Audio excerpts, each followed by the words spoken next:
Bien, hola, bienvenidos a la tercer clase de nuestro accidentado curso sobre estructura informativa en medio de la pandemia mundial. Um, Sin comentarios al respecto, simplemente vamos a arrancar con la clase. En la clase de hoy vamos a estar discutiendo algunos primitivos de análisis de la estructura informativa que van a ser bastante similares a la distinción entre tema y rema que introdujimos en la clase introductoria de la mano de la Escuela de Praga. ¿Cuál es el punto? Que de alguna manera las nociones de tema y rema engloban en su definición a estas otras nociones. Y sin embargo lo que vamos a ver es que estas otras distinciones, si se quiere alternativas o paralelas a tema y rema, distinguen entre fenómenos que son francamente distintos. ¿Qué quiere decir esto? Que la distinción entre tema y rema no nos permite ver a nivel descriptivo cosas que realmente funcionan a nivel distinto en la lengua. ¿Cuáles son estas distinciones que vamos a introducir que son similares a tema y rema?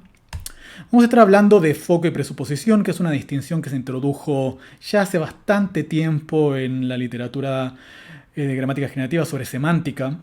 Vamos a estar discutiendo también la distinción entre información nueva e información dada, que discute Halliday y otra gente. Y vamos a estar también discutiendo la distinción entre tópico y comentario. Y cuando discutamos estas tres distinciones vamos a hacer énfasis en tres términos que van a ser muy útiles en lo que sigue del curso porque nos van a permitir describir muchos fenómenos de estructura informativa. Me refiero a los términos foco, información dada y tópico. Los vamos a introducir como términos descriptivos, sin embargo vamos a ver más adelante que las teorías que intentan explicar cómo funciona la estructura informativa a veces no hacen uso de estos tres términos para explicar los fenómenos. Pero por ahora vamos a introducir los tres y vamos a ver cómo son distintos entre sí. De eso se trata la clase de hoy, ¿ok? Bien, empecemos y lo primero que vamos a estar discutiendo es la distinción entre foco y presuposición. Y ya introdujimos la clase pasada, que ya fue hace una semana, la definición de lo que es una presuposición. Básicamente lo que tenemos acá en uno. Una presuposición es una proposición que hablante y oyente asumen como verdadera. Es lo que hablante y oyente asumen que es cierto y válido en una conversación. Suponiendo que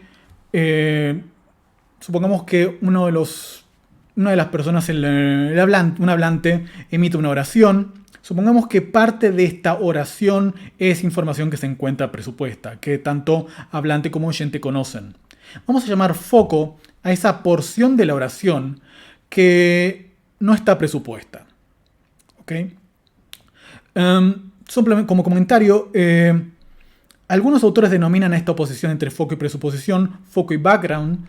No vamos a prestarle mucha atención a esto, es simplemente una alternancia terminológica que van a encontrar y que pueden encontrar en alguna bibliografía, pero básicamente van a estar hablando de lo mismo, ¿okay? De foco y presuposición. Bueno, veamos esto de foco y presuposición. Consideren, por ejemplo, que tenemos tres preguntas. ¿Qué compró el vecino? ¿Qué hizo el vecino? ¿Y qué pasó? Y la idea es que cada una de estas preguntas introduce una presuposición que es distinta. Si yo le pregunto a alguien ¿qué compró el vecino?, significa que estoy presuponiendo que el vecino compró algo. Si le pregunto a alguien en 3b ¿qué hizo el vecino?, estoy presuponiendo que el vecino hizo algo. Y si pregunto ¿qué pasó?, estoy presuponiendo que, que pasó algo. ¿Ok?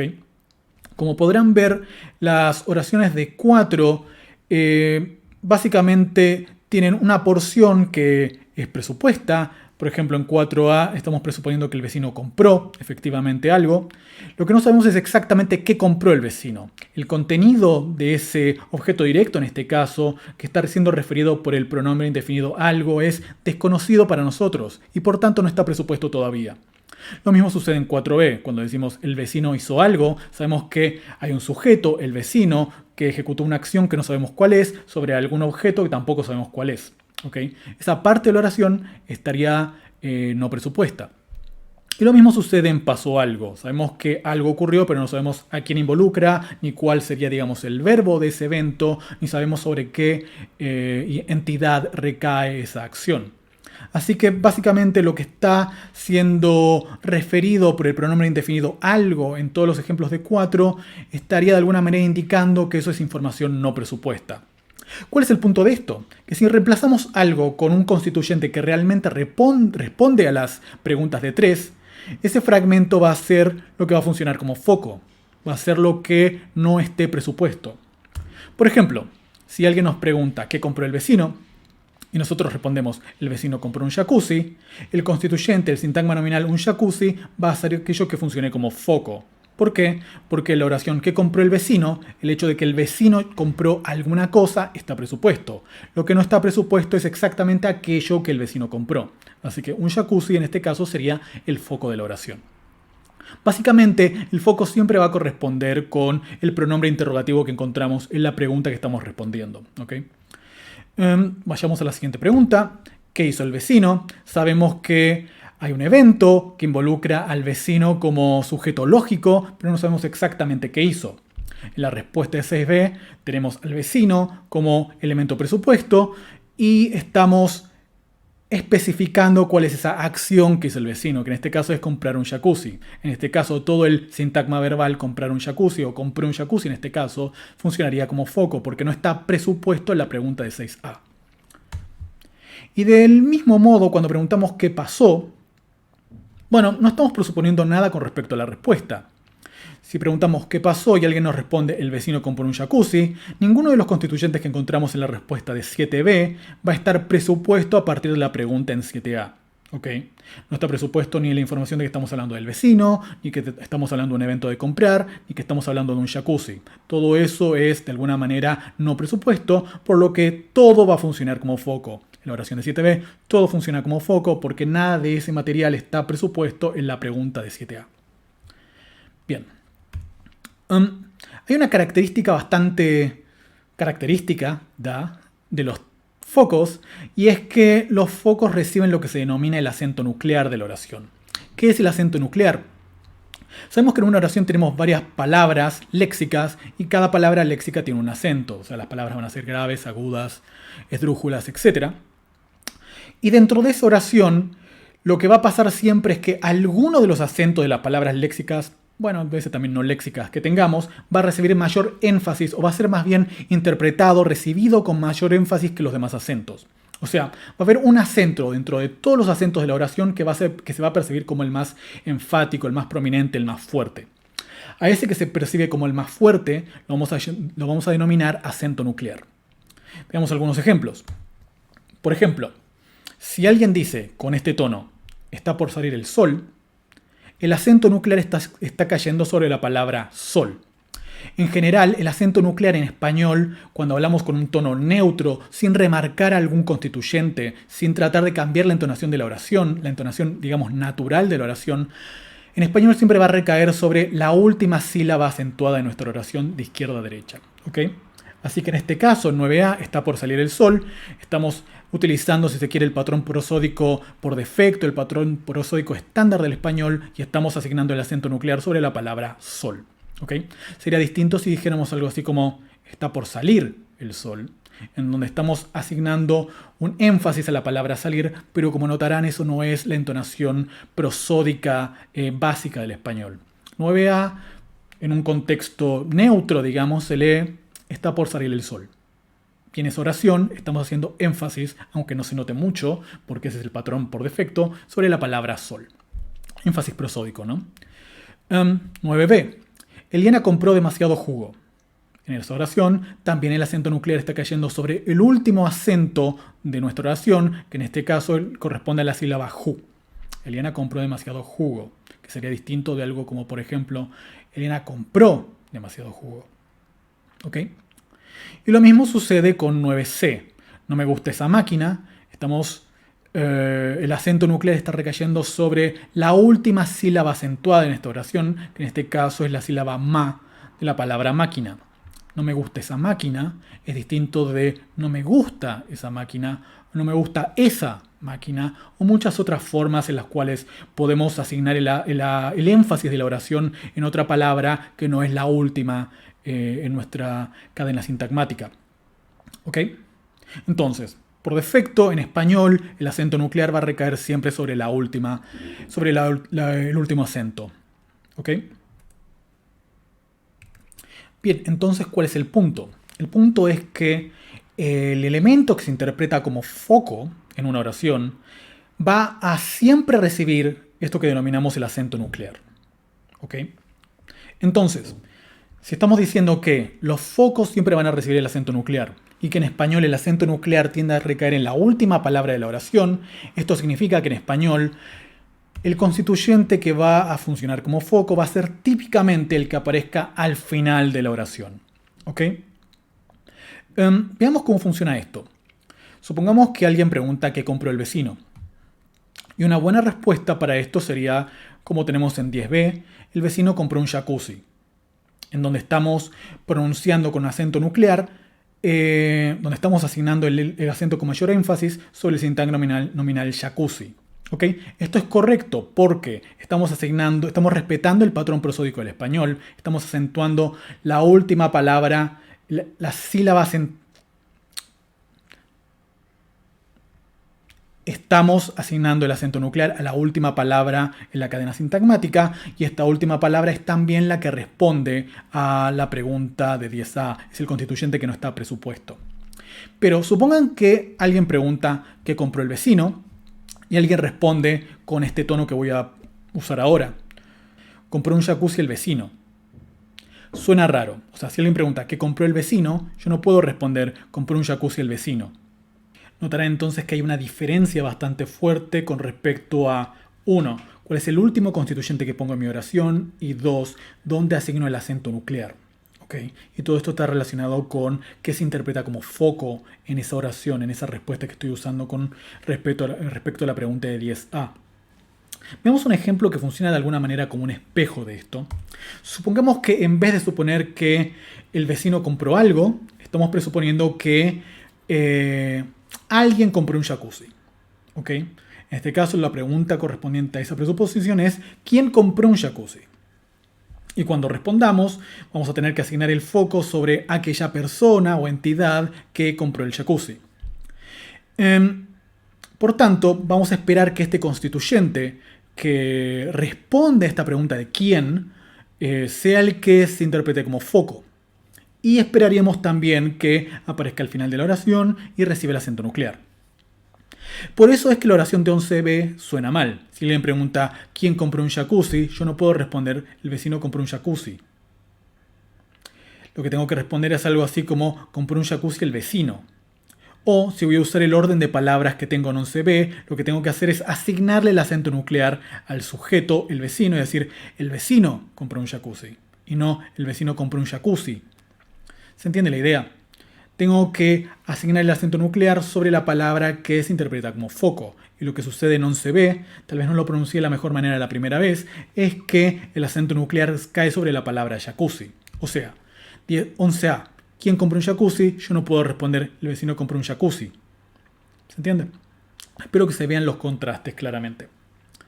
Ya vamos a volver sobre esta oración que suena bien, asignando el acento nuclear sobre el constituyente el vecino, sin cambiar el orden de palabras. Eso en español, en algunas variedades, en nuestras variedades se puede hacer. Ya vamos a volver sobre ese fenómeno.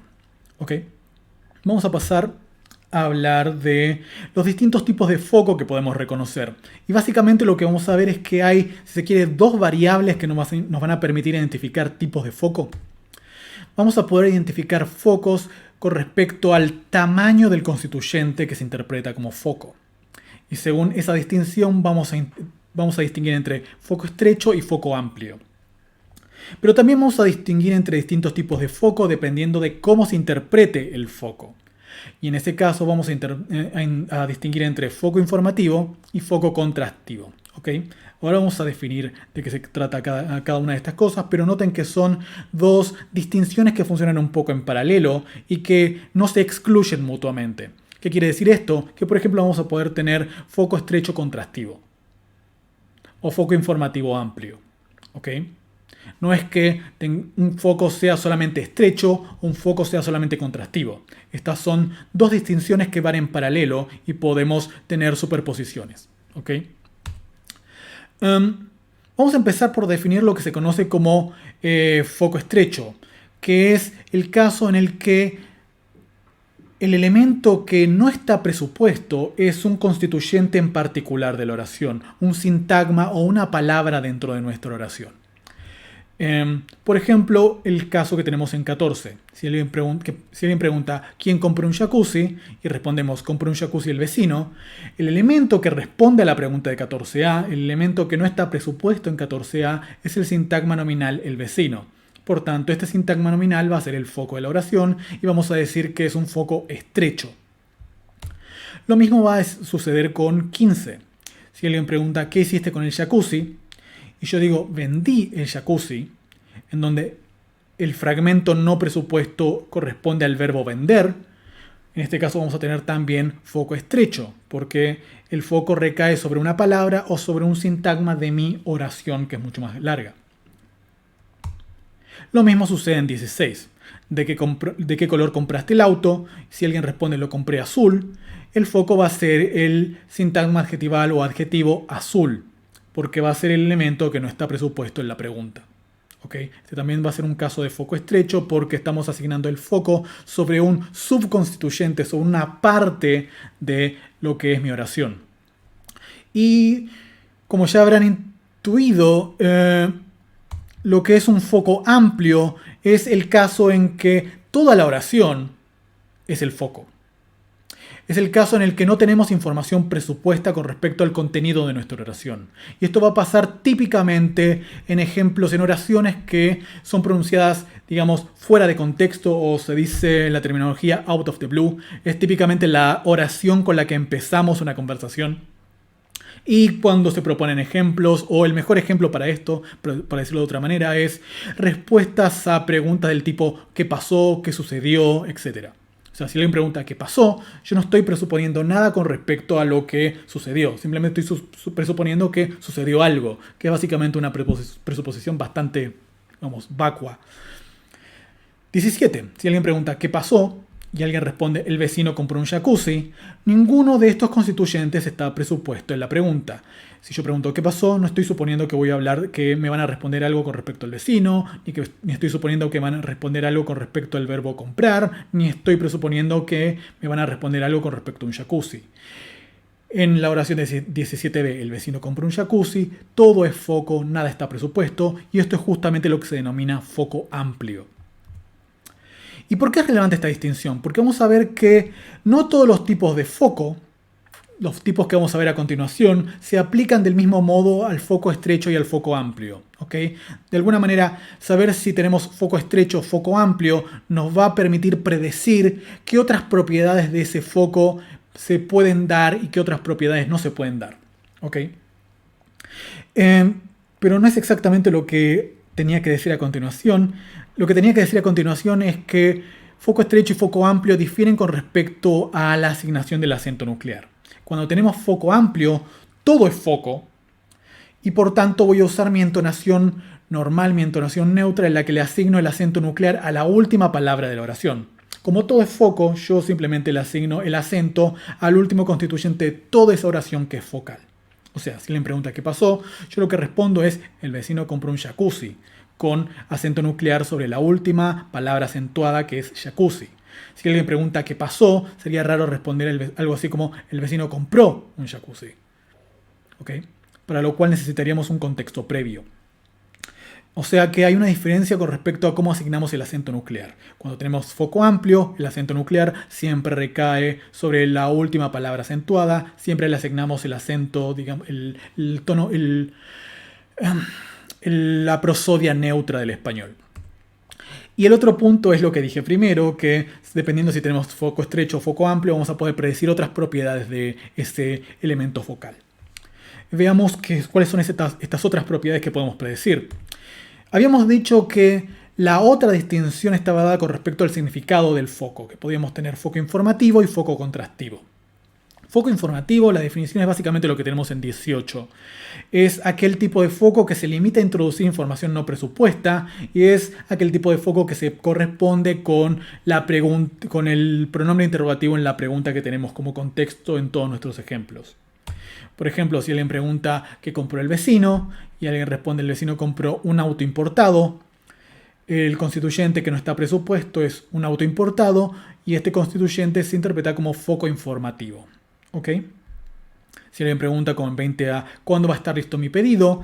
El constituyente que responde a la pregunta de cuándo en 20B va a ser el día de mañana. Por tanto, este sintagma del día de mañana va a ser lo que funcione como foco.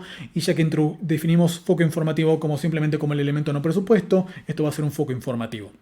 O sea, vamos a ver la distinción cuando veamos el foco contrastivo. Este sería como el foco más básico, mientras que el foco contrastivo es este tipo de valor focal más un valor especial que vamos a ver a continuación. El foco contrastivo, bueno, tenemos la definición en 21, además de introducir información que no está presupuesta, implica la negación explícita o implícita de al menos una proposición alternativa. ¿Qué quiere decir esto? Veamos los ejemplos. Consideren el ejemplo de 22 para empezar. Supongan que alguien está peleando con respecto a quién cuida más al perro. Y supongamos que alguien dice, eso es mentira, al perro siempre lo cuidé yo. Si alguien dice eso, especialmente con esa entonación, está implicando que de todas las personas que podían cuidar al perro, esta persona fue la única que lo cuidó. O sea, siempre lo cuidé yo, significa que no lo cuidaste vos, que no lo cuidó mi tío, que no lo cuidó mi mamá, que no lo cuidó mi hermana, etcétera, etcétera. O sea, al asignar focos sobre el constituyente yo en este caso, estoy negando todos los otros posibles sujetos del verbo cuidar. Estoy diciendo, al perro siempre lo cuidé yo, y no lo cuidaste vos, y no lo cuidó tal, y no lo cuidó aquel, etcétera, etcétera. O sea, estoy negando otras, si se quiere, cláusulas que serían alternativas a esta. ¿Ok? Eso es lo que quiere decir la definición de 21, que estamos negando proposiciones alternativas. Miren el ejemplo de 23. Julia le pagó la ensalada a Eliana. Si alguien dice Julia le pagó la ensalada a Eliana y otra persona responde Jorge le pagó la ensalada a Eliana, estamos interpretando que esta segunda persona está corrigiendo lo que dijo la primera persona. Básicamente se interpreta que no fue Julia la que le pagó la ensalada a Eliana, fue Jorge. ¿Ok? Voy a repetir el ejemplo para que se vea bien. Julia le pagó la ensalada a Eliana, Jorge le pagó la ensalada a Eliana, puede responder alguien, implicando que fue Jorge realmente el que pagó la ensalada y no Julia. O sea, estamos negando la proposición, en este caso, Julia pagó la ensalada. Implícitamente, ¿no? Espero que se entienda la idea. Habrán notado que el tono con el que pronuncié el foco contrastivo que vimos recién es más fuerte, si se quiere, que el acento que se utiliza para el foco informativo. Es por eso que se hace una distinción entre el acento nuclear típico que encontramos con foco informativo y el acento nuclear que encontramos en caso de foco contrastivo. A este segundo tipo de acento se lo denomina acento nuclear enfático. Y este acento nuclear enfático tiene una distribución bastante más libre que la del acento nuclear común y corriente que tiende a caer al final de la oración. ¿Cómo podemos ver esto? Bueno, podemos dar ejemplos en donde el acento nuclear enfático cae sobre distintos constituyentes y vamos a interpretar contrastivamente cada uno de estos constituyentes. Por ejemplo, supongamos que alguien dice algo así como Jorge salió de su casa sin la billetera nueva. Una potencial respuesta a esto con foco contrastivo sería Jorge salió de su casa sin la mochila nueva, indicando que no fue, si se quiere, la billetera lo que se olvidó esta persona Jorge, sino que se olvidó la mochila. Ok, estamos introduciendo foco contrastivo, estamos introduciendo una corrección con respecto a qué fue aquella cosa que se olvidó, aquella cosa que dejó en la casa. Pero no solamente esta es una opción posible, no solamente podemos introducir el acento nuclear enfático, el foco contrastivo sobre, digamos, el núcleo de este sintagma nominal, también lo podemos hacer sobre otros elementos. Por ejemplo, si alguien dice Jorge salió de su casa sin la billetera nueva, podemos responder Jorge salió de su casa con la billetera nueva, implicando que no fue sin la billetera, sino que fue con la billetera como salió Jorge de su casa. ¿Está bien? Nuevamente estamos negando una proposición, en este caso Jorge salió de su casa sin la billetera, y estamos corrigiendo diciendo que salió en realidad con la billetera. Pero notarán que en este caso el acento nuclear enfático está recayendo sobre un constituyente que no está al final de la oración y estamos teniendo una interpretación distinta a aquella que tenemos con 24b. Podemos seguir cambiando el lugar donde cae el acento nuclear enfático y donde cae el foco contrastivo, y en vez de responder como en 24b o en 24b', podemos responder como en 24''. O sea, si alguien dice Jorge salió de su casa sin la billetera nueva, podemos responder Jorge salió de su trabajo sin la billetera nueva, corrigiendo que no fue desde la casa de donde salió, sino que fue desde el trabajo de donde salió. ¿Okay? En este caso estamos negando la proposición Jorge salió de su casa y estamos afirmando que Jorge salió en realidad de su trabajo. ¿Okay? Bien, el foco contrastivo tiene además otra particularidad, y es que permite cambiar el orden de constituyentes. ¿Qué quiere decir esto? Que algo que se interpreta con foco contrastivo puede moverse al principio de la oración. Y esta es una construcción que se denomina un fenómeno que se denomina anteposición de foco, o en inglés focus fronting. Por ejemplo, podemos decir cosas como las que tenemos en 25, a Jorge lo despidieron, o el libro te dije que compraras, o una pizza pensé que ibas a cocinar. En todos estos casos interpretamos los constituyentes sobre los que está cayendo el foco como, bueno, los interpretamos contrastivamente, les estamos asignando el acento nuclear enfático y los estamos poniendo al principio de la oración. Y esto es lo que podemos hacer muchas veces cuando respondemos a una pregunta en español y ponemos el foco al principio de la oración. Por ejemplo, si alguien pregunta ¿quién llegó?, podemos responder Juan llegó, asignándole acento nuclear enfático al sujeto Juan. ¿Okay? Lo que hacemos en ese caso es utilizar esta construcción de anteposición de foco. Y lo que necesitamos hacer en esos casos es asignarle acento nuclear enfático al constituyente que recibe la interpretación focal. ¿Ok? Bien.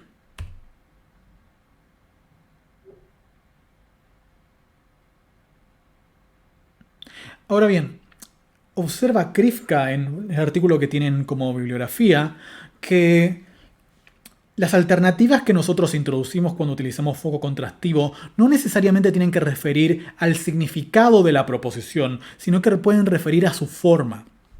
¿Qué quiere decir esto? Supongan el contexto de 26. Este es un caso en el que estamos refiriendo al significado. Aviso. Si alguien pregunta, ¿te gusta Dimensión Desconocida? Dimensión Desconocida es una serie vieja que también tuvo una película en los años 80.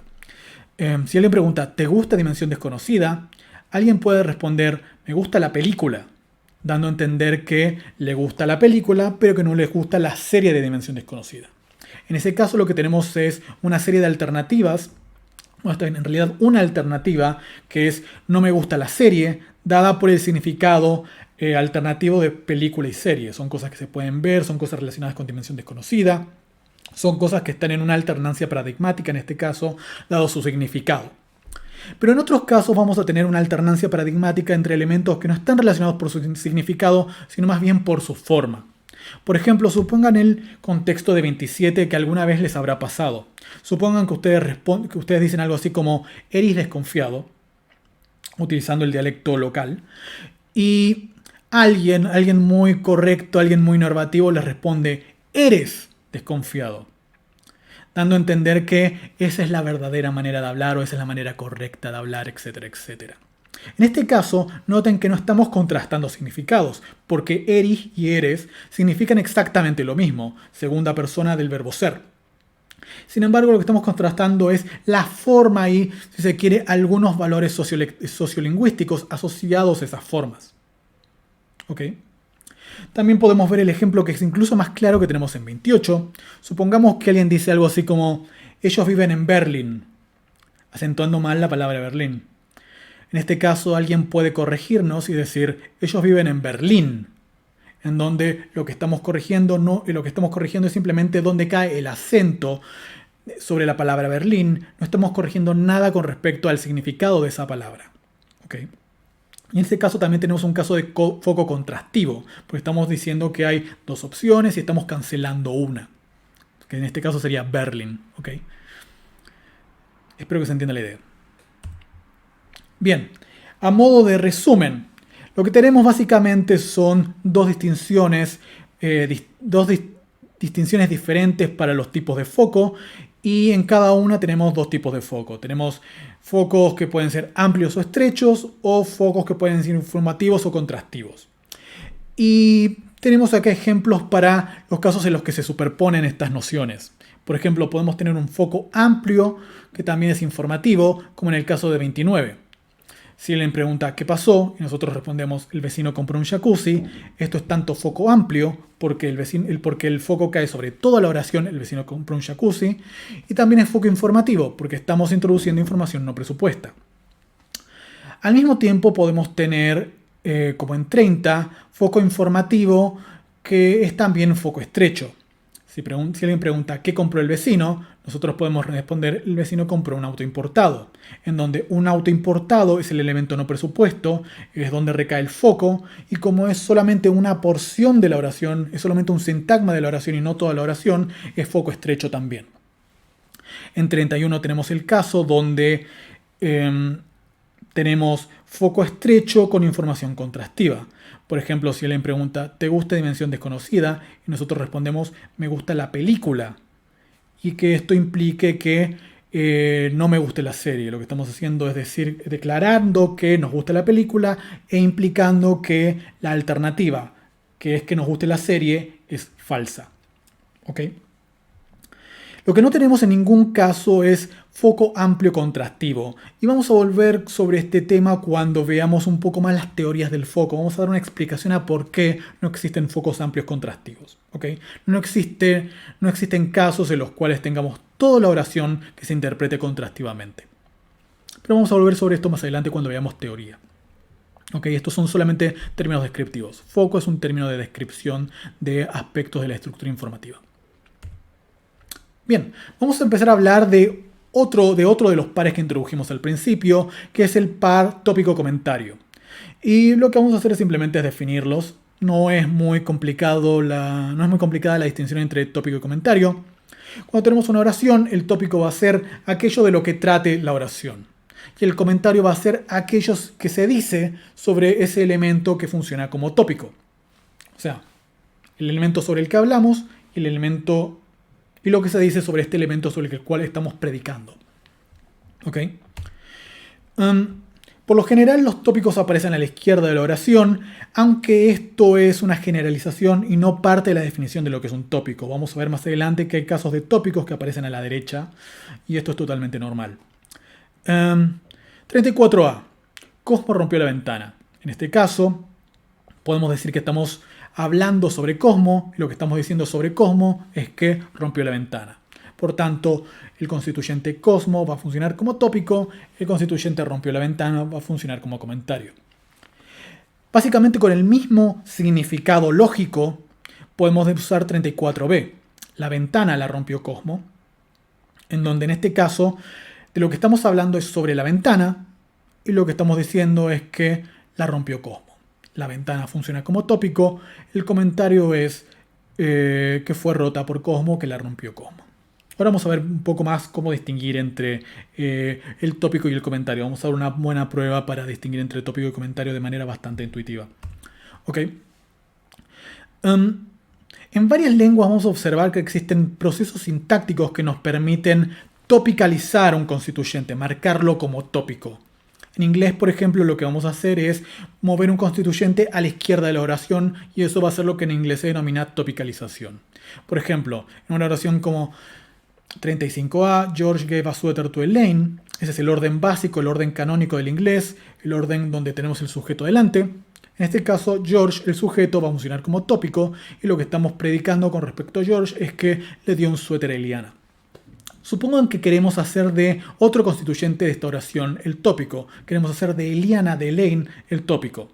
Lo que hacemos entonces en inglés es mover el constituyente Elaine hacia adelante y decir algo como to Elaine, George gave a sweater. En ese caso, to Elaine funciona como tópico y lo que estamos diciendo con respecto a Elaine es que George le regaló un suéter. ¿Ok? En español tenemos algo parecido. No tenemos exactamente este tipo de topicalización todo el tiempo, sino que lo que hacemos más frecuentemente es utilizar una construcción que se conoce como dislocación de clítico a la izquierda o en inglés clitic left dislocation. O sea, para nosotros una oración básica con el orden canónico del español sujeto verbo objeto sería algo así como 36a. Jorge saludó a Eliana. En este caso, Jorge es el tópico y saludó a Eliana es el comentario. Estamos hablando de Jorge y lo que estamos diciendo con respecto a Jorge es que saludó a Eliana. Pero si el tópico fuera Eliana, en este caso básicamente con la misma información léxica que en 36a, vamos a decir algo como a Eliana Jorge la saludó. En donde a Eliana funciona como tópico y lo que estamos diciendo con respecto a Eliana es que Jorge la saludó. ¿Ok? Como les dije, este proceso esta construcción se llama dislocación de clítico a la izquierda y es la construcción que típicamente utilizamos en español para topicalizar a un constituyente. Bien, entonces notarán que por lo que venimos diciendo, los tópicos tienden a aparecer al principio de la oración. Y seguramente habrán notado también que esto los asimila mucho a la noción de tema propuesta por la Escuela de Praga. De hecho, cuando definimos tema en la primera clase, lo definimos como, citando ese fragmento de Matthäus, como aquello de lo que trata la oración y también como aquel constituyente que que abordaba información que ya había sido presentada en el transcurso de la conversación. O sea, de alguna manera la noción de tema involucra tanto a la noción de tópico como a la noción de información dada que vamos a ver a continuación luego de terminar con los tópicos. Y el problema es que los tópicos son bastante distintos de la información dada. O sea, podemos encontrar casos en los que la información dada y los tópicos, no se corresponden entre sí. Por lo que de alguna manera la definición de tema es bastante, problemática. Si al mismo tiempo nos dice que algo es tema y al mismo tiempo nos dice que algo no es tema. O sea, la definición de tema tiene aspectos contradictorios. Y esa es una de las cosas que yo quise decir cuando me refería a que en este curso íbamos a profundizar y corregir desde una perspectiva más actual las nociones que introduce la Escuela de Praga, las intuiciones teóricas de la Escuela de Praga. Veamos un caso en el que un tópico no introduce información dada, que es el ejemplo de 37. Yo puedo decir algo así como, un amigo se compró una moto nueva y puedo decir esto sin necesidad de haber mencionado a un amigo anteriormente. Puedo decir esto out of the blue, sin ningún contexto previo en el cual yo introduje la conversación a un amigo mío. Simplemente puedo decir, un amigo mío se compró una moto nueva, para empezar una conversación. Y en ese caso, un amigo mío codifica información nueva, porque no lo mencioné antes, pero al mismo tiempo es aquello de lo que trata mi oración. Un amigo mío, ese es el tópico, y lo que digo sobre este tópico es que se compró una moto nueva, que es el comentario. O sea, puedo tener un constituyente que es tópico y no necesariamente ese tópico va a introducir información dada. O sea que la noción de tema de la Escuela de Praga al mismo tiempo introduce cosas que pueden ser complementarias. Y es un problema con la definición de tema de la Escuela de Praga, que no sabemos exactamente qué quiere decir. ¿Qué es un tema al final? ¿Es el tópico o es información dada? ¿Ok? Eso es problemático. Y por eso nos conviene tener como primitivos descriptivos a la hora de hablar de estructura informativa, el tópico por un lado e información nueva y dada por otro, como lo vamos a ver a continuación. Bueno, primero tenemos que terminar de hablar de tópicos. También sería incorrecto asimilar la noción de la distinción de tópico y comentario a la distinción entre presuposición y foco. Vamos a ver que en una oración vamos a tener el tópico por un lado, el comentario por otro lado, y eso no tiene necesariamente nada que ver con lo que es presuposición y con lo que es foco. Tenemos un par de ejemplos en 38 y 39. Por ejemplo, si él le pregunta ¿cuándo se casó Jorge con Susana? Yo puedo responder, él se casó con ella en 1992. En esta oración, el tópico va a ser él. El tópico es él, y lo que digo acerca de él es que se casó con ella en 1992. Todo ese sintagma verbal, se casó con ella en 1992, va a ser el comentario del tópico él. Al mismo tiempo, aquello que no está presupuesto en la oración de 38a es cuándo, el momento en que Jorge se casó con Susana. O sea, el sintagma en 1992 que tenemos en 38b va a ser el foco de la oración de 38b. Y todo lo demás, él se casó con ella, va a ser la presuposición de esa oración. ¿Qué vemos entonces? Que presuposición y foco no se superponen con tópico y comentario. De hecho, lo que vamos a ver casi siempre es que el comentario contiene adentro un foco. Veamos otro ejemplo. ¿Quién rompió la ventana? Estamos presuponiendo que alguien rompió la ventana. Por tanto, cuando respondemos la ventana la rompió Cosmo, Cosmo es el constituyente no presupuesto, es el que rompió la ventana y por tanto va a ser el foco. De lo que estamos hablando en esta oración va a ser de la ventana. La ventana es el tópico y lo que comentamos con respecto a la ventana es que la rompió Cosmo, que va a ser el comentario. Y como vemos nuevamente, tópico, foco, comentario y presuposición no se superponen. ¿Ok? Para concluir esta parte, tópico y comentario es distinto de presuposición y foco. Y cada una de estas cosas va a tener un valor de estructura informativa distinto y va a estar ligado a distintos fenómenos gramaticales. ¿Ok? Vamos a seguir viéndolos clase a clase, pero que quede claro que todo esto es distinto y hay que aprenderse cada una de las distinciones por separado. ¿Ok? Tipos de tópicos. El primer tipo de tópico que vamos a distinguir va a ser lo que generalmente se denomina aboutness topic. Y tiene la definición acá en 40, es aquel tópico que identifica la entidad o el conjunto de entidades bajo la cual la información expresada por el comentario debe añadirse al common ground. ¿Qué quiere decir esto? Quiere decir que recordarán lo que es el common ground. El common ground es, esta teoría de Stallnaker que básicamente formaliza el conocimiento que tienen hablante-oyente y oyente en común. Es lo que aceptan hablante y oyente como información verdadera. Y nosotros cuando nos vamos comunicando vamos agregando cosas a nuestro common ground. Bien, la idea es que los aboutness topic no se trata acerca de añadir nueva información en nuestro common ground, sino que nos dicen cómo añadir información nueva en nuestro common ground. Veamos una distinción de esto, que son las oraciones de 41.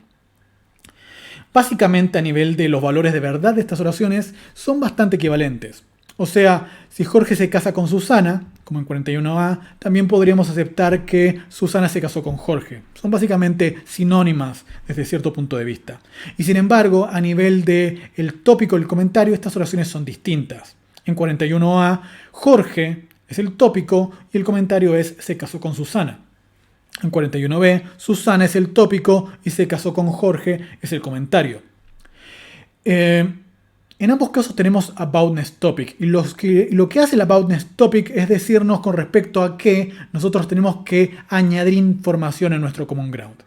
En 41a, que Jorge sea el aboutness topic nos dice que nosotros al añadir esta oración en nuestro common ground, la información que codifica esta oración en nuestro common ground, tenemos que agregarla con respecto a la entidad conocida como Jorge. O sea, 41a básicamente codifica información sobre alguien que ya conocemos, que es Jorge.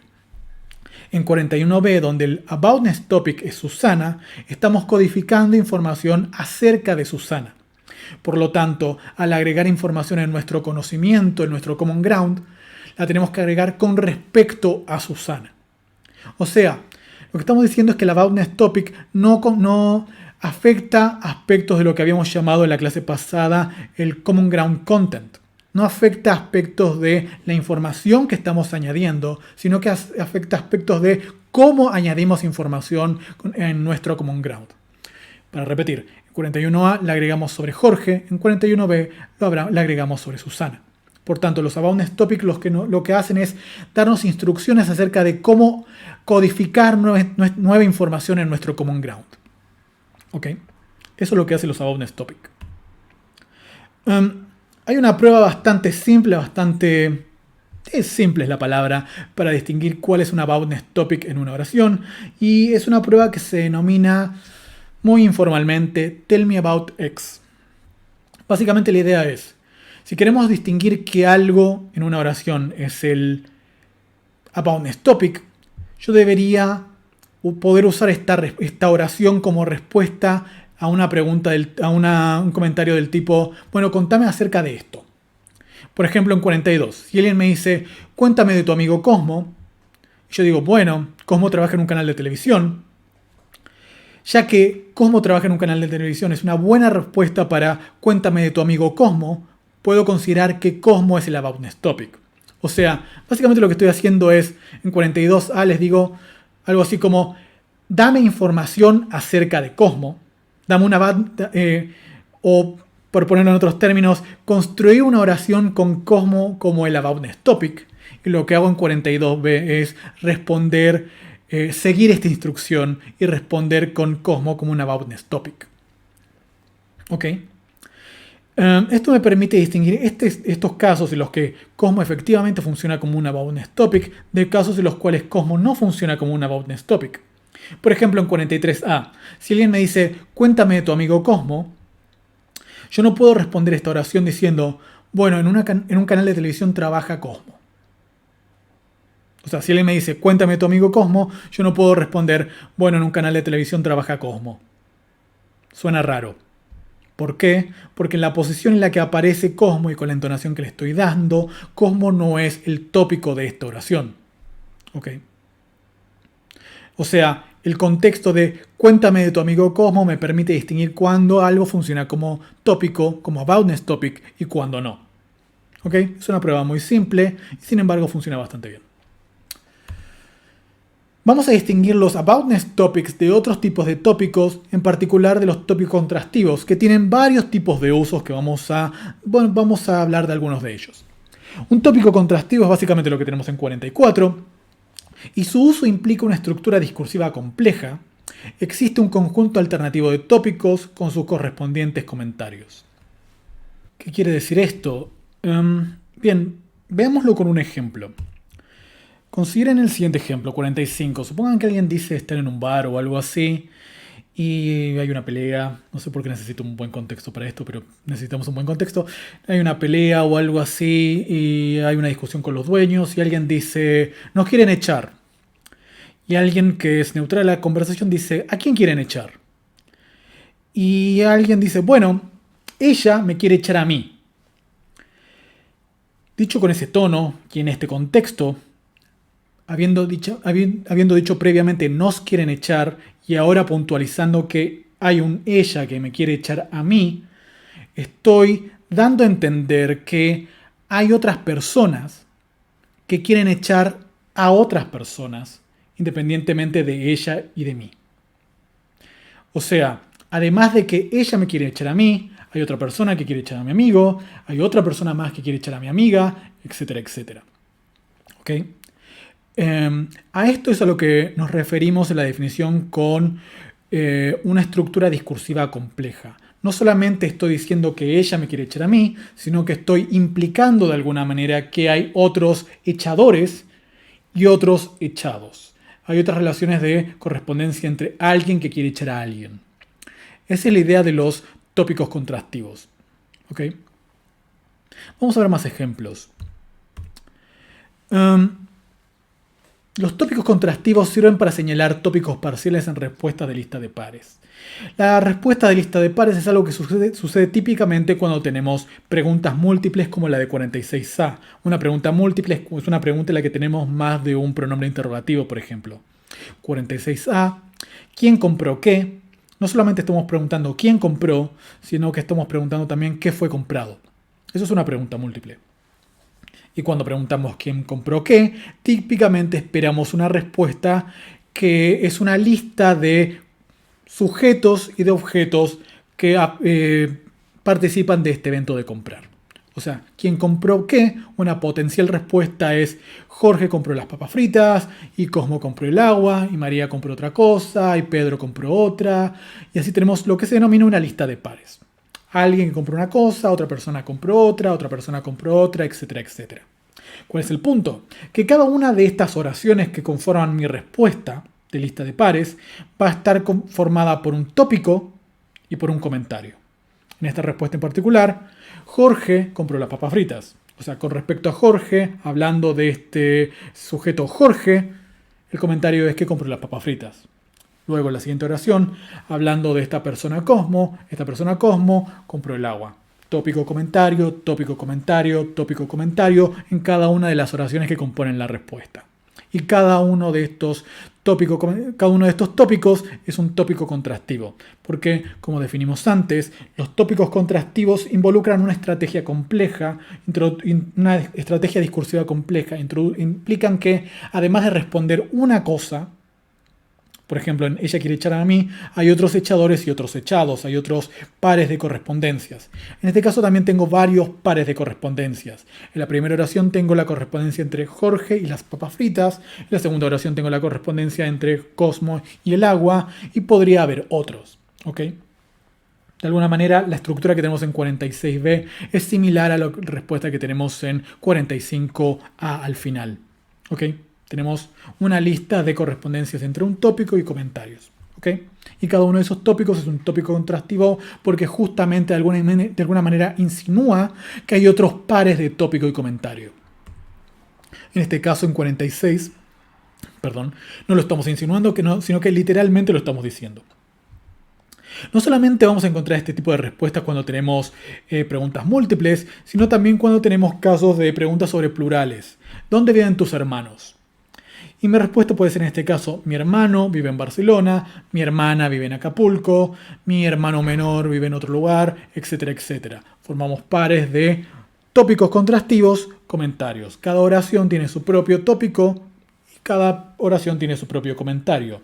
Al ser estos tópicos parte de una lista, parte de una estrategia discursiva compleja, vamos a denominarlos tópicos contrastivos. ¿Ok? Esa es la idea. Vamos a volver sobre esta idea de tópicos contrastivos cuando discutamos un marco teórico en particular que se denomina Question Under Discussion. Pero por ahora que se entienda que hay otros tópicos que no son simplemente los aboutness topics, que son los que se mencionan más frecuentemente. Estos tópicos, los tópicos contrastivos, tienen propiedades adicionales a los aboutness topics. Y esta propiedad es justamente introducir la idea de que hay otras correspondencias entre tópico y comentario que pueden no estar mencionadas o que pueden sí estar mencionadas. Los tópicos contrastivos también sirven como shifting topics, o básicamente tópicos que me sirven para cambiar el tema del que estamos hablando. Supongamos la conversación de 48. La pregunta de 48a, viene Cosmo hoy, esperaría una respuesta acerca del día de hoy. Esperaría una respuesta del tipo, hoy, ¿cómo va a venir? O algo parecido. Con respecto al día de hoy, un comentario. En cambio, lo que estamos haciendo es no hablar del día de hoy, que sería el tópico esperado, sino que estamos hablando del día de ayer. Estamos cambiando el tópico y estamos diciendo algo con respecto a este otro tópico, que ayer Cosmo estaba enfermo. 49. ¿Dónde consiguió Eliana esas botas? Estamos esperando una respuesta con respecto a Eliana. Estaríamos esperando algo como Eliana compró esas botas en tal lugar. Pero no estamos obteniendo esta respuesta, estamos obteniendo una respuesta acerca de Susana. Estamos respondiendo, Susana las compró en un mercado de pulgas. Y noten que en ambos casos de alguna manera estamos desviando el tema, estamos cambiando el tema y esto genera una implicatura que es que no sabemos exactamente la respuesta a la pregunta que nos están haciendo. Estamos tratando de responder a esta pregunta a partir del conocimiento que tenemos acerca de otro tópico. En 48 acerca del día de ayer, en 49 acerca de Susana. ¿Ok? Esto es lo que se denomina un shifting topic, un tópico que nos cambia de alguna manera el tema de lo que estamos hablando. Otro tipo de tópico, ya saliendo de lo que son los tópicos contrastivos, es lo que se denomina un tópico vinculante. Tenemos la definición en 50. Tópicos externos a la oración que cambian o reorientan el tema de la conversación. Suelen estar encabezados por locuciones como con respecto a, en cuanto a, hablando de, etc. Seguidos de una pausa. Veamos un ejemplo. Ayer vi a tus amigos, Cosmo y Jorge. Cosmo no ha cambiado nada. Con respecto a Jorge, creo que necesita ponerse a dieta. ¿Y cuál es la idea de este tópico vinculante? Lo que dijimos es que lo que hacen es reorientar el tema de la conversación. O sea, en la oración de 51 yo menciono a dos personas, Cosmo y Jorge, empiezo a hablar de la primera persona, de Cosmo, y digo que no ha cambiado nada. Y para cambiar el tópico del que estoy hablando, para empezar a hablar de Jorge, utilizo esta locución con respecto a. En ese momento digo con respecto a Jorge, creo que necesita ponerse a dieta. ¿Ok? Con respecto a lo que me permite es cambiar el tópico, cambiar el tema de lo que vengo hablando. Y eso es lo que hacen los tópicos vinculantes. Ahora bien, esta no es la propiedad más prototípica de los tópicos vinculantes. La propiedad más prototípica de los tópicos vinculantes es esta primera parte que tenemos en la definición de 50, que es que son externos a la oración. ¿Qué quiere decir que son externos a la oración? Que básicamente tenemos nuestra oración y el tópico vinculante está afuera, literalmente. Es un constituyente que no forma parte de las relaciones sintácticas que se forman dentro de la unidad que llamamos oración. Veamos un par de ejemplos. Lo que tenemos en 52 no es un tópico vinculante, es lo que habíamos introducido antes como un clitic left dislocation, como una construcción de dislocación a la izquierda con clítico. Yo puedo decir algo así como confío siempre en ella. El verbo confiar en español requiere que su objeto, su complemento, esté encabezado por una preposición en particular, que sea en. Yo tengo que decir confío en ella y no puedo decir confío de ella o confío ella. Necesito que aparezca en. En es un constituyente que está demandado por el verbo confiar. ¿Ok?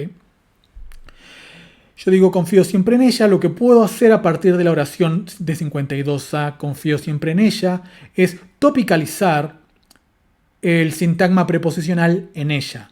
Y puedo decir algo así como 52b, en ella confío siempre. En este caso, en ella es el tópico de mi oración y lo que digo con respecto al sintagma preposicional en ella es que confío siempre.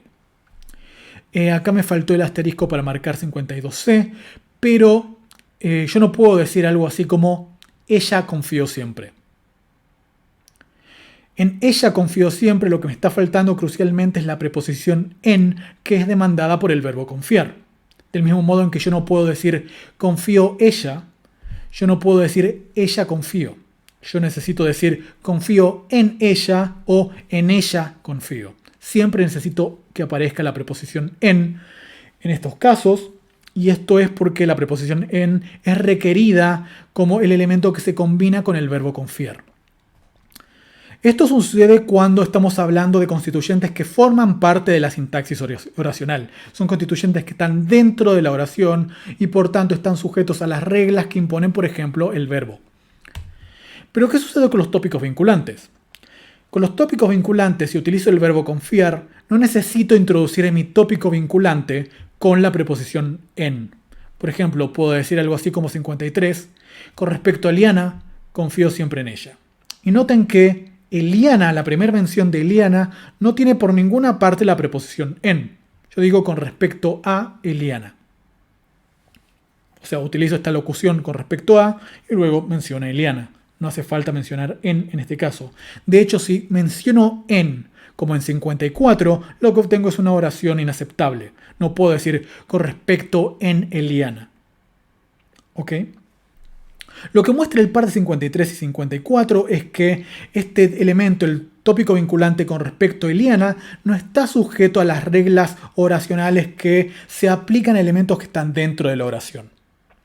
La relación que hay entre Eliana y ella es simplemente de correferencia. O sea, lo que tengo en mi tópico vinculante es un sintagma nominal que yo introduzco, que menciono antes de la oración, y luego de alguna manera lo retomo con algún pronombre que aparece dentro de la oración. Vamos a ver un poco cómo funciona eso con los ejemplos siguientes. O sea, esta es una propiedad también de los tópicos vinculantes, que requieren algún elemento dentro de la oración, dentro de la cláusula, con el cual correfieran. O sea, yo tengo que decir algo así como 55a. En cuanto a Cosmo, creo que él no va a venir. Yo necesito retomar este nombre propio Cosmo dentro de la oración para que mi tópico vinculante tenga sentido. O sea, cuando yo digo en cuanto a Cosmo, lo que estoy declarando es que la oración que sigue a continuación va a ser acerca de Cosmo. Y para que la oración sea acerca de Cosmo, yo necesito que de alguna manera Cosmo esté adentro de esta oración. Yo no puedo repetir Cosmo nuevamente dentro de la oración porque esto sería redundante. Lo que hago dentro de la oración es referir a Cosmo utilizando un pronombre, en este caso él. Pero no solamente puedo utilizar un pronombre, puedo utilizar otras estrategias anafóricas para referir a Cosmo. Por ejemplo, puedo utilizar un epíteto, como en 55b. Puedo decir algo así como, en cuanto a Cosmo, creo que el idiota no va a venir. Y en este caso, el sintagma nominal el idiota, que en este caso es un epíteto, refiere a Cosmo, el sintagma nominal Cosmo que fue introducido en mi tópico vinculante. ¿Se entiende la idea? Yo cuando menciono algo, mi tópico vinculante tiene que tener un correlato de carácter anafórico, típicamente proposicional, dentro de la oración. Pero no necesariamente. Hay algunas excepciones, como vamos a ver en 56. Hay casos en los cuales yo menciono algo en mi tópico vinculante y es retomado por otra cosa dentro de la oración que no es una expresión anafórica, pero que está relacionado temáticamente con aquello que tengo dentro de mi tópico vinculante. El ejemplo de 56 es bastante claro. En cuanto a tu criterio político, basta con decir que votaste ese partido. Yo no estoy haciendo referencia al criterio político dentro de la oración. Lo que menciono es una palabra que está relacionada léxicamente con política, que es partido. O sea, estoy legitimando mi tópico vinculante con el sintagma nominal criterio político a partir de tener dentro de la oración una palabra que está relacionada, que es partido. O sea, esa es la estrategia que puedo utilizar alternativamente para tener un tópico vinculante asociado a mi oración. Tener una palabra que se asocie léxicamente a aquello que introduzco con mi tópico vinculante. Vamos a volver también sobre esto cuando hablemos de Question Under Discussion. Más adelante. Bien, eso es todo lo que vamos a decir por ahora con respecto a los tópicos. Vamos a introducir muy brevemente la distinción entre información nueva e información dada. Vamos a volver en extenso sobre esto cuando discutamos una teoría en particular acerca de qué significa que la información esté dada y cómo se distribuye la información dada con respecto a los focos, que va a ser la teoría de Schwarzschild 99. Por ahora vamos a introducir algo muy intuitivo, que es que información dada vamos a considerar información dada cuando un constituyente porta cierta información que ya A, fue mencionada previamente, o B, es información referida a un objeto, una entidad que ya fue mencionado previamente. Crucialmente, hay ciertos constituyentes, ciertas formas gramaticales que hacen uso constante de esta idea de que hay información dada. Por ejemplo, los clíticos del español. Un clítico como lo en 58b solamente puede utilizarse si el referente al que apunta el clítico lo es información dada, si ya fue mencionado previamente en el contexto. O sea, 58a, ¿cómo se fue a vivir en Los Ángeles? ¿Y qué pasó después? La policía lo arrestó. Yo solamente puedo saber de qué está hablando lo, a qué refiere lo, si utilizo el clítico lo en el contexto de la oración de 58a. Si sé que lo inequívocamente refiere al sintagma nominal Cosmo en este contexto. O sea, yo para poder utilizar el clítico lo que necesito es que haya un cierto constituyente que esté dado, en este caso Cosmo, al cual lo pueda referir. ¿Ok? Esto predice varias propiedades de los clíticos que vamos a discutir más adelante. Esto es importante. Puede parecer que la noción de información dada se parezca mucho a la idea de información presupuesta. Información presupuesta es información que tanto hablante y oyente toman como cierta. Información dada es algo que ya mencionamos previamente. Ambos de alguna manera refieren a la idea de que es algo que conocemos. Sin embargo, no son exactamente lo mismo, como vamos a ver con un par de ejemplos bien claros. En particular, no todo lo que esté presupuesto implica que sea información dada. O sea, si tengo algo presupuesto no implica que esté dado. Si tengo algo dado, si tengo algo que ya mencioné en el contexto discursivo, bueno, en ese caso sí, eso va a implicar que está presupuesto. Porque si yo ya mencioné algo y mi interlocutor acepta ese algo que mencioné, eso pasa a formar parte del conocimiento que tenemos en común. Pero si algo está presupuesto, no significa que este algo haya estado mencionado en la conversación precedente. Vamos a ver un par de ejemplos claros. El ejemplo de 59. Supongamos que alguien dice, quiero ir a nadar al río. Y 59b responde, ¿no sabes que el agua está fría? Esta respuesta, bueno, que en realidad es una pregunta de 59b, es completamente adecuada a lo que dijo A. Y recordarán que ciertos verbos, como el verbo saber, se denominan verbos factivos. Son verbos que presuponen que el complemento que introducen, que la oración que introducen, tiene que ser cierta. Los verbos factivos presuponen la verdad de su complemento. O sea, si yo digo que sabes que el agua está fría, el hecho de que el agua está fría es cierto. No puede ser que el agua no esté fría si yo digo sabes que el agua está fría.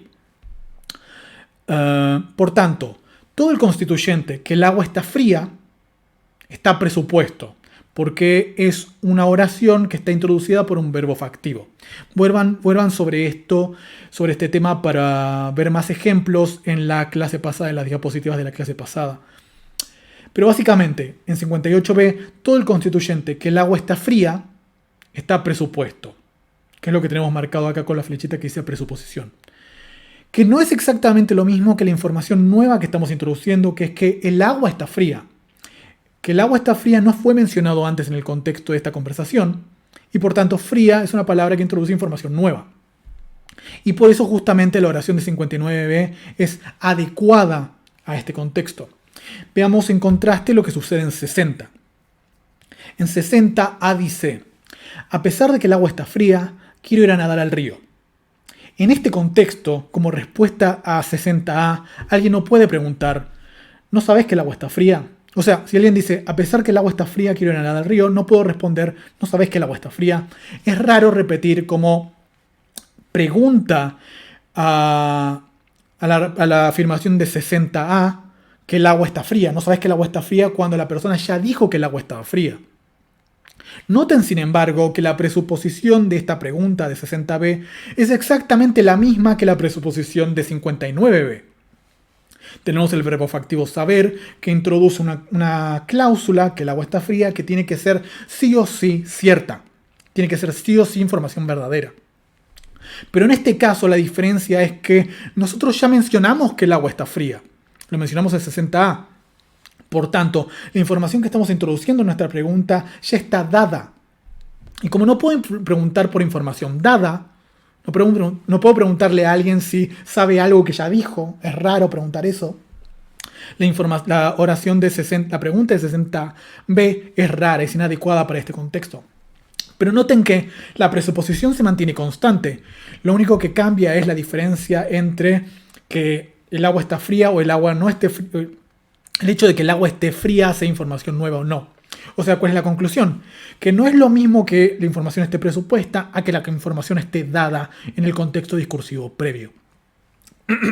Bien, para terminar la clase simplemente voy a mencionar las cosas que, comillas, aprendimos el día de hoy. Voy a leerlo simplemente. Discutimos varios primitivos de análisis para la estructura informativa en español.